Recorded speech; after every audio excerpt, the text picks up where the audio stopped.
Hello guys, welcome to our YouTube channel Career Compass. അപ്പം നമ്മൾ ഇന്ന് ഈ ചാനലിൽ ഡിസ്കസ് ചെയ്യാൻ പോകുന്നത് MCOM വേഴ്സസ് MBA. അപ്പോൾ ഈ ഒരു വീഡിയോ എന്തിനാണെന്ന് ചോദിച്ചാൽ ഇതിൻ്റെ ഒരു പർപ്പസ്, ഇപ്പം BCOM കഴിഞ്ഞ ആളുകൾക്ക് MCOMന് പോകുന്നതാണോ MBAക്ക് പോകുന്നതാണോ, ഏതാണ് റൈറ്റ് ചോയ്സ് എന്നതിൻ്റെ ഒരു സംശയം കാണും. അപ്പോൾ ആ ഒരു സംശയം നികത്താൻ വേണ്ടിയാണ് നമ്മൾ ഈ ഒരു വീഡിയോ ചെയ്യുന്നത്. അപ്പം ആദ്യമേ തന്നെ എല്ലാവർക്കും അറിയാവുന്ന പോലെ തന്നെ ഫുൾ ഫോമിലേക്ക് നമുക്ക് പോകാം. MCOM എന്ന് പറയുമ്പോൾ മാസ്റ്റേഴ്സ് ഓഫ് കൊമേഴ്സും MBA എന്ന് പറയുമ്പോൾ മാസ്റ്റേഴ്സ് ഓഫ് ബിസിനസ് അഡ്മിനിസ്ട്രേഷനുമാണ്. ഇനി നമുക്ക് പ്രൈമറി ഫോക്കസ് നോക്കാം. അപ്പോൾ ഇത് വീഡിയോ മുഴുവനായിട്ട് കാണാൻ ശ്രമിക്കുക. കാരണം ഇപ്പം ഈ ഒരു ഡിഫറൻസൊക്കെ ഞാൻ കാര്യമായിട്ട് ഇപ്പോൾ നിങ്ങൾക്ക് പെട്ടെന്ന് മനസ്സിലാക്കാൻ വേണ്ടിയാണ് ഇങ്ങനെ ഒരു ടാബുലാർ ഫോമിൽ തന്നേക്കുന്നത്. അപ്പം ഇതൊക്കെ ഞാൻ എക്സ്പ്ലെയിൻ ചെയ്യുന്നതായിരിക്കും. അപ്പം അതുകൂടെ കേൾക്കുക. അപ്പം വീഡിയോ മൊത്തം കാണാനായിട്ട് ശ്രമിക്കുക. അപ്പം പ്രൈമറി ഫോക്കസ് എന്ന് പറയുമ്പം സ്പെഷ്യലൈസേഷൻ ഇൻ കൊമേഴ്സ്, അതാണ് MCOMൻ്റെ. അതായത് ഇപ്പം MCOM എന്ന് പറയുമ്പം തന്നെ അക്കൗണ്ടൻസി അങ്ങനെയുള്ള സബ്ജക്റ്റുകളുണ്ട്. അക്കൗണ്ടൻസി പ്രധാനമായിട്ടും അക്കൗണ്ടൻസി, അതുപോലെ തന്നെ കൊമേഴ്സ് റിലേറ്റഡ് സബ്ജക്റ്റ്, അതെല്ലാം വളരെ നന്നായിട്ട് ആധികാരികമായിട്ട് പ്രധാനമായിട്ടും പറയാനുള്ളത് അക്കൗണ്ടൻസി തന്നെയാണ്. കുറച്ചുകൂടെ ആധികാരികമായിട്ട് MBAക്ക് ഇപ്പം നമ്മൾ പറയുവാണെങ്കിൽ MBAക്ക് ഒരിക്കലും MCOMൻ്റെ അത്ര അക്കൗണ്ടൻസി, MCOMൻ്റെ അത്രയും നല്ല BCOMൻ്റെ അത്രയും പോലും അക്കൗണ്ടൻസി MBAക്ക് കാണത്തില്ല. കാരണം MBA എന്ന് പറയുമ്പം നോൺ കൊമേഴ്സുകാരും വരുന്നതല്ലേ. MCOM എന്ന് പറയുമ്പം അക്കൗണ്ടൻസിയൊക്കെ അങ്ങേയറ്റം മാക്സിമം പോകുന്നുണ്ട്. അതാണ് സ്പെഷ്യലൈസേഷൻ ഇൻ കൊമേഴ്സ്. പിന്നെ അതുപോലെ തന്നെ ഫിനാൻസ്, ഇപ്പം ടാക്സ് ഒക്കെ ആണെങ്കിലും, പിന്നെ എക്കണോമിക്സിൻ്റെ കുറേ പേപ്പറൊക്കെ വരുന്നുണ്ട്. പിന്നെ theory and academic, research oriented. അതുകൊണ്ട് ഉദ്ദേശിക്കുന്നത് എന്താണെന്ന് ചോദിച്ചാൽ, തിയറി എന്ന് പറയുമ്പം ഇപ്പോൾ MBAനെ വെച്ച് നോക്കുമ്പോൾ MCOM കുറച്ചുകൂടെ തിയററ്റിക്കലാണ്.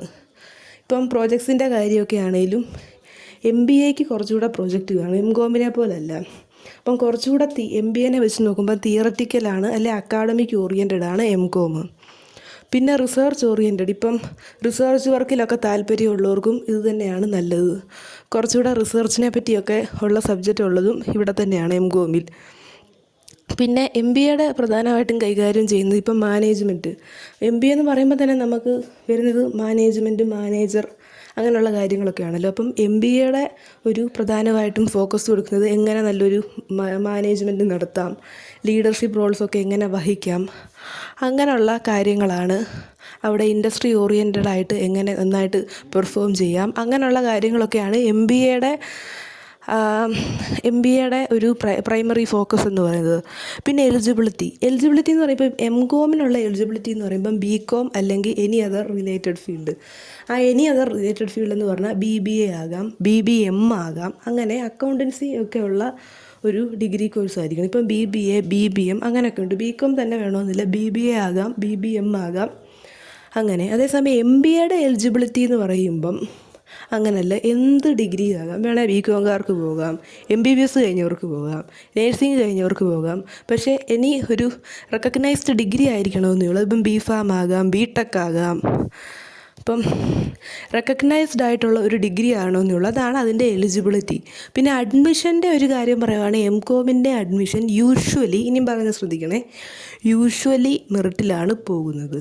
അതായത് നമ്മുടെ ഡിഗ്രിയുടെ മാർക്കിൻ്റെ അടിസ്ഥാനത്തിൽ.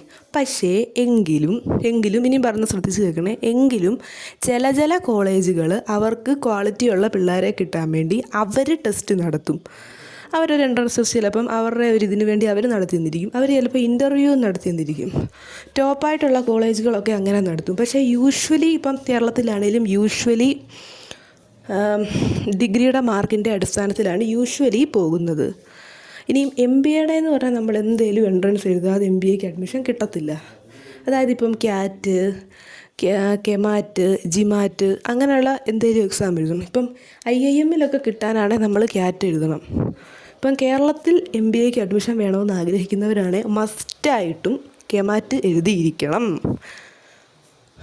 അപ്പം അത് കഴിഞ്ഞു. ഇനി അടുത്തത് കരിയർ പാത്ത്, അക്കാഡമിക്ക്. അതായത് ഇപ്പം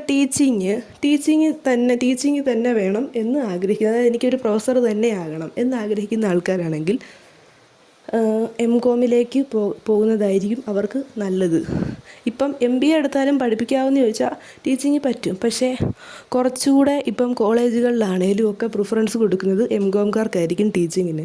കാരണം അക്കൗണ്ടൻസി ഒക്കെ ആണെങ്കിലും അവർക്കായിരിക്കും കുറച്ചുകൂടെ MBAക്കാരെക്കാട്ടി പഠിപ്പിക്കാൻ കഴിയുന്നത്.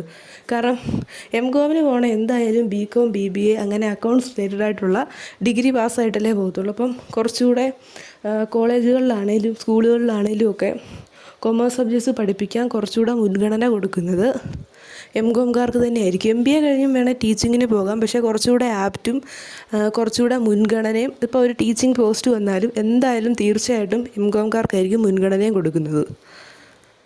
പിന്നെ നമ്മൾ അടുത്തത് പറയാനുള്ളത് റിസർച്ച് എന്ന് പറയുമ്പം ഇവിടെ ഉദ്ദേശിക്കുന്നത് റിസർച്ച് അസിസ്റ്റൻറ്റ്, റിസർച്ചർ അങ്ങനെയുള്ള തസ്തികകളൊക്കെ നമുക്ക് പല യൂണിവേഴ്സിറ്റിയിലും കിട്ടും. അപ്പം അങ്ങനത്തെ കൊമേഴ്സ് ഫീൽഡിലുള്ള ജോലിക്കൊക്കെ ഈ MCOM ആണ് MBAനെക്കാട്ടി നല്ലത്. പിന്നെ ഫിനാൻസ് ഫീൽഡിലുള്ള ജോലി, അക്കൗണ്ടൻ്റ് എന്ന് പറയുമ്പോൾ തന്നെ MCOMകാർക്കുള്ളതാണ് അക്കൗണ്ടൻറ്റ്. കാരണം അവർ ഇത്രയും ഡെപ്തായിട്ടും അക്കൗണ്ടൻസി പഠിച്ചാൽ +1 +2 മുതൽ ഇത്രയും ഡെപ്തായിട്ട് പഠിച്ചതാണ്. അപ്പം അവർക്കായിരിക്കും അത് കുറച്ചുകൂടെ സ്യൂട്ടബിൾ ആയിട്ടുള്ളത് ആ പോസ്റ്റ്. ഇനി MBA എന്ന് പറയുമ്പോൾ തന്നെ നമുക്കറിയാമല്ലോ മാനേജർ. MBA എന്ന് പറയുമ്പോൾ തന്നെ നമ്മുടെ മനസ്സിൽ വരുന്ന പോസ്റ്റാണ് മാനേജർ. അപ്പം മാനേജർ പോസ്റ്റ് തന്നെ പല മാനേജർ പോസ്റ്റ് ഉണ്ട്. HR ഉണ്ട്, മാർക്കറ്റിംഗ് ഉണ്ട്. അങ്ങനെ മാനേജർ പോസ്റ്റിനൊക്കെ MBA ആണ് നല്ലത്. പിന്നെ ഒരു ഓൺട്രപ്രണർ ആകണമെന്ന് വിചാരിച്ചു, അങ്ങനെയാണെങ്കിലും MBA തന്നെ ആയിരിക്കും നല്ലത്. ഇനി അടുത്തത് കോസ്റ്റ്. അപ്പോൾ ഇതൊന്ന് ശ്രദ്ധിക്കണേ, പ്രധാനപ്പെട്ട കാര്യമാണ് കോസ്റ്റ്. അപ്പം കോസ്റ്റിനെ പറ്റി പറയാനാണ് എനിക്ക് പറയാനായിട്ടുള്ളത്. ഇപ്പം MCOMൻ്റെ ഒരു ഇതെന്ന് പറഞ്ഞു കഴിഞ്ഞാൽ കോസ്റ്റിൻ്റെ ഫാക്റ്റ് നമുക്ക് ഈവൻതോ ഇപ്പം 4 സെമസ്റ്ററാണുള്ളത്. നിങ്ങൾക്ക് സെൽഫ് ഫിനാൻസിങ് കോളേജിൽ അഡ്മിഷൻ കിട്ടിയാൽ പോലും മാക്സിമം 1 ലക്ഷം രൂപയേ ആകത്തുള്ളൂ പഠിച്ചിറങ്ങാൻ 2 കൊല്ലം കൂടെ. ഇനി നിങ്ങൾക്ക് ഗവൺമെൻറ് കോളേജിൽ അല്ല എയ്ഡഡ് കോളേജിൽ അഡ്മിഷൻ കിട്ടുവാണെങ്കിൽ ഒരു 25,000 രൂപ കൊണ്ടൊക്കെ തീരും MCOM. MBA എന്ന് പറഞ്ഞാൽ അങ്ങനെയല്ല. മിനിമം MBAക്ക് ഇപ്പോൾ കേരളത്തിൽ ഒരു പറയുവാണെങ്കിൽ ഒരു സാഹചര്യം പറയുകയാണെങ്കിൽ ഒരു 5 ലക്ഷം രൂപ. അപ്പോൾ ഞാൻ ഈ പറയുന്നത് റെഗുലർ കോളേജിൻ്റെ കാര്യത്തിലാണ് കേട്ടോ, ഓൺലൈനല്ല. റെഗുലറായിട്ട് MBA ചെയ്യുന്ന ആൾക്കാരുടെ കാര്യത്തിലാണ് പറയുന്നത്. ഒരു 5 ലക്ഷം രൂപയിലും ആവും. കേരളത്തിൽ തന്നെ നല്ല നല്ല കോളേജുകളിലോട്ട് പോവുകയാണെങ്കിൽ ഈ 5 ചിലപ്പോൾ 10 ആയെന്ന് ഇരിക്കും. ഹോസ്റ്റൽ ഫീസൊക്കെ അത് കൂടാതെ നിങ്ങൾ കൊടുക്കുകയും വേണം. അപ്പം അങ്ങനെയുള്ള ഇതുണ്ട്. പിന്നെ IIME കിട്ടുവാണെങ്കിൽ അതിലും കൂടുതൽ പോവും ഫീസ്. IIME പിന്നെ നമുക്കറിയാമല്ലോ ഇൻ്റർനാഷണൽ റെപ്യൂട്ടേഷൻ ഉണ്ട്, ജോലി ഉറപ്പാണ്, അങ്ങനെയുള്ള കാര്യങ്ങളുണ്ട്. ഇപ്പം കേരളത്തിലെ കോളേജുകളുടെ കാര്യം പറയുവാണെങ്കിൽ നല്ല കോളേജുകളിലൊക്കെ ഒരു 10 ലക്ഷം രൂപയൊക്കെ ആവും. അത് പ്രതീക്ഷിച്ചോണം. അപ്പം കോസ്റ്റിൻ്റെ കാര്യത്തിൽ MCOM ആണ് കുറച്ചുകൂടെ നല്ല രീതിയിലോ MCOM തന്നെയാണ് കോസ്റ്റിൻ്റെ കാര്യത്തിൽ. ഇനി അടുത്തത് ഏണിംഗ് പൊട്ടൻഷ്യൽ എന്ന് പറയുമ്പം ഇപ്പം യൂഷ്വലി നമ്മുടെ സാലറി എന്ന് പറയുമ്പോൾ നമ്മുടെ സ്കിൽസ് അനുസരിച്ചാണ്. MCOM ആണെങ്കിലും MBA ആണെങ്കിലും നമ്മുടെ സ്കിൽസ് അനുസരിച്ചാണ് സാലറി ഇരിക്കുന്നത്.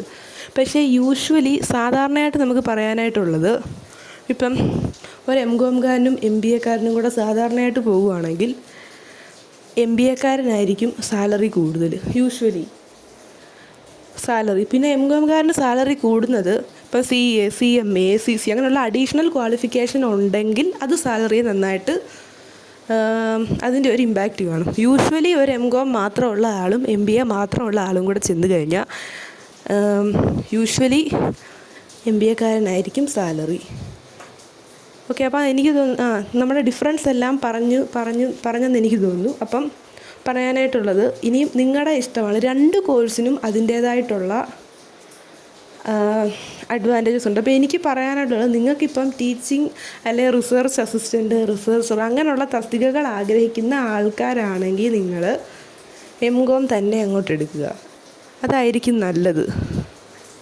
അതേസമയം നിങ്ങൾക്ക് ഇപ്പം മാനേജർ പോസ്റ്റ് തന്നെ വേണം, മാനേജർ തന്നെ ആകണം, അല്ലെ ഒരു ഓൺട്രപ്രണർ തന്നെ ആകണം, സ്വന്തമായിട്ടൊരു സ്റ്റാർട്ടപ്പൊക്കെ തുടങ്ങി അങ്ങനെ തന്നെ വിചാരിക്കുന്ന ആൾക്കാരാണെങ്കിൽ നിങ്ങൾക്ക് MBA ആയിരിക്കും സ്യൂട്ടബിൾ. ഇപ്പോൾ രണ്ടും പേപ്പറൊക്കെ ഏകദേശം ഒരുപോലെ തന്നെയാണ്, എന്നാലും കുറച്ചൊക്കെ അങ്ങോട്ടും ഇങ്ങോട്ടും മാറ്റമൊക്കെ ഉള്ളൂ.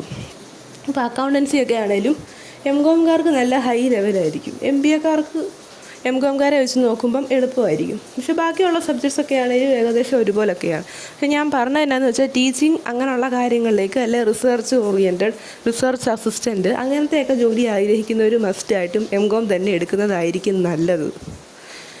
പിന്നെ ഞാൻ പറഞ്ഞല്ലോ മാനേജ്മെൻറ്റ് റോൾസ്, ഓൺട്രപ്രണർ അങ്ങനെയൊക്കെ ആകാൻ ആഗ്രഹിക്കുന്നവരാണ് ആ പർട്ടിക്കുലർ സബ്ജക്റ്റിൽ. അതായത് ഇപ്പോൾ HR മാനേജർ ആകണമെങ്കിൽ HR ചെന്നൊരു MBA എടുക്കണം. അങ്ങനെ നിങ്ങളുടെ താല്പര്യത്തിനനുസരിച്ച് ഏത് ഫീൽഡാണോ, മാർക്കറ്റിംഗ് ആണെങ്കിൽ MBA മാർക്കറ്റിംഗ് എടുക്കണം.